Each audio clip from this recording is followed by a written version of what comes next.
Hello, everyone. Thanks for tuning in. Today, I'm going to be taking you through a developer journey that showcases the IBM Watson Discovery Service. This journey is available on GitHub at IBM Watson Discovery Analyze Data Breaches. This journey shows you how to build an application using the Watson Discovery Service with your own data set. So you'll see how you can prepare this data set so that it can be imported and enriched by the Watson Discovery Service, and you'll find out how to build a search engine using the data set. The application that we have developed in this journey can be used to gain insight into which companies have been affected by cyber security breaches. So let's start by discussing the data.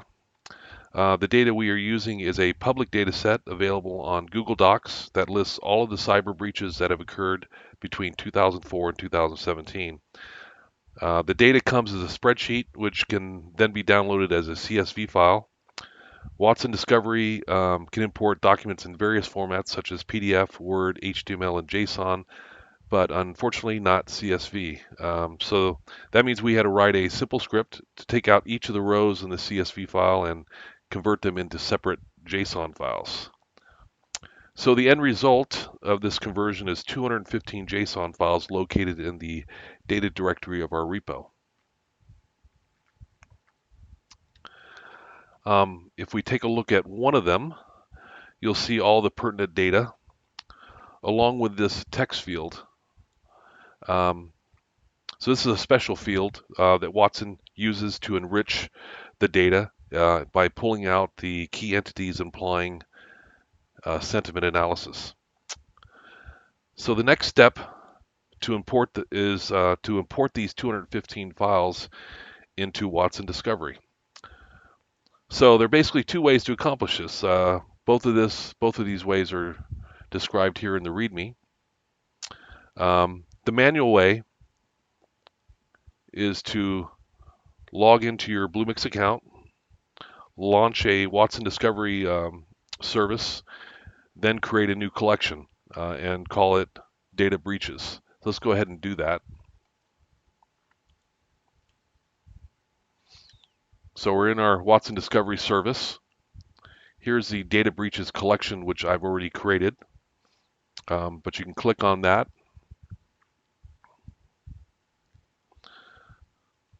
So at this point, as you can see, I've already downloaded all 215 documents. But if you had not done that, at this point, you could simply drag and drop all the files into this drop area here. And it takes about 1 to 2 minutes to process all of those. If we go back to our README, the other method of building your data collection is to simply click the Deploy to Bluemix button. This process will automatically create your Watson Discovery Service, create a new collection named Data Breaches, and upload all the JSON files automatically. Note that if you do go this route, the app that is created will be hosted on Bluemix, and you won't be running it locally.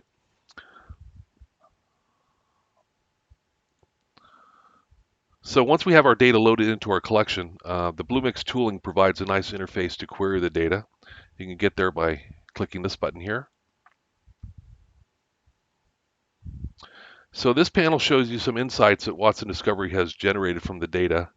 Here are the top keywords that's pulled out from those text fields. Keywords, entities, related topics, and general sentiment analysis, which is basically determining if the article had a positive, negative, or neutral tone. The content hierarchy is an attempt to basically classify all the articles into some group. By clicking Build Your Own Query, we can compose our own queries to filter the data. We can filter by, we can use keywords, filters, aggregations. So if in the first case here, where if you don't supply any parameters, you'll see all the articles. So let's go ahead and do that. So as you can see, all 215 articles were selected. And as you can see, the fields from our original JSON file are all here. Additionally, Watson Discovery has enriched the data, and those are all shown here. So we have entities, taxonomy, and doc sentiment. These are the couple of the key fields we'll be looking at. You could filter this data using the tooling here. For example, I'm going to grab all the articles involved with hacking.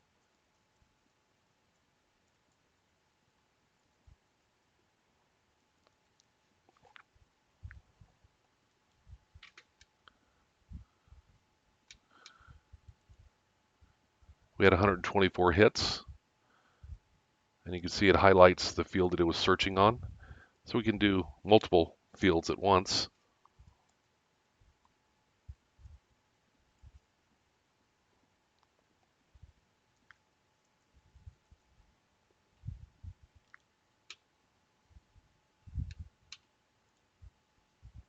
There we go.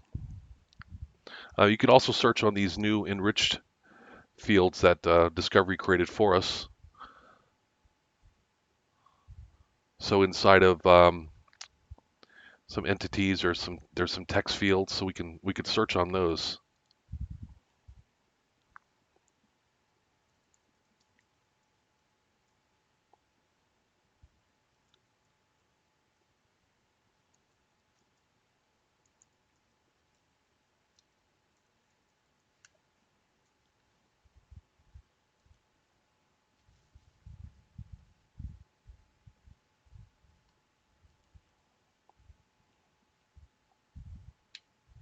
There we go. So these same queries can be built into the application using the Watson Discovery API, which takes us to the app. So I'll show you that right now.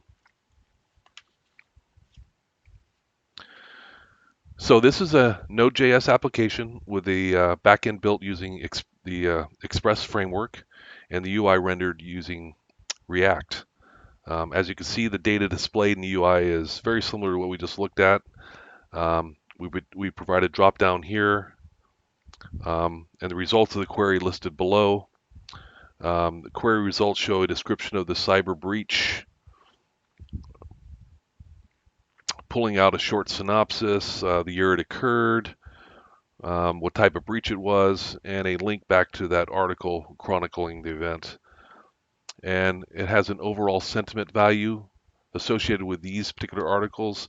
So 59% of them were negative.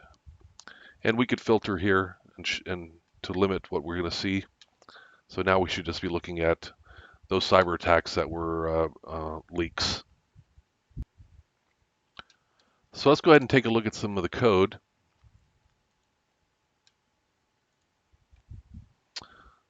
So as I mentioned earlier, the README provides instructions for downloading the data and deploying the app on Bluemix automatically by pressing that deploy to Bluemix button, or you can run the app locally by performing all the manual steps. So if you do go that route where you create all the your Discovery service manually, you're gonna have to take those credentials and enter them here. And all those are available on the Bluemix panels. And by default, we're going to run locally on port 3000. So let's jump over and look at some of the code. So the server.js starts up the server listening on port 3000. Take a look at app.js. Here's where we're accessing the Discovery service. Here is where we're pulling in all of those data files, the JSON data files. And the first thing we do in this app is we go off and we set up Discovery. So let's go take a look at that code. Now again, if everything's been set up, you've done it all manually, this is basically going to go right through. It's going to find everything it needs and not have to do anything, and basically return and start up your app. But if you haven't, this is where this gets a little bit complicated. So first off, it's gonna find the Discovery environment. So if you already created one in Bluemix and added the environment ID in the env file, we will make sure that it exists. If not, we're gonna try to use an existing one or create one if needed. An important note to remember is that with a Bluemix trial account, you're only allowed one Discovery environment, so that's why we need to have all these checks in here. The next step is the discovery collection. As with the environment, if you have specified a collection ID in the .env file, we're just going to verify that it exists. If not, we're going to create one and name it data breaches. The last thing we do is load the discovery collection with our JSON files.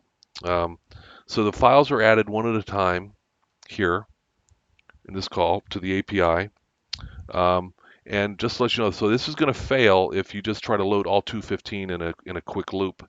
So what we've done here is we've added extra logic so that we're only going to load 5 files at a time. So once those complete, we'll move on to the next 5. So this will take a little bit. So with that, let's go back to the README. So I'm going to wrap up this demo. Hope you got something out of it, and hopefully I'll have some more videos coming out soon that showcase the IBM Watson Discovery Service. Again, this repo is available at IBM Watson Discovery Analyze Data Breaches. Thanks again for your time.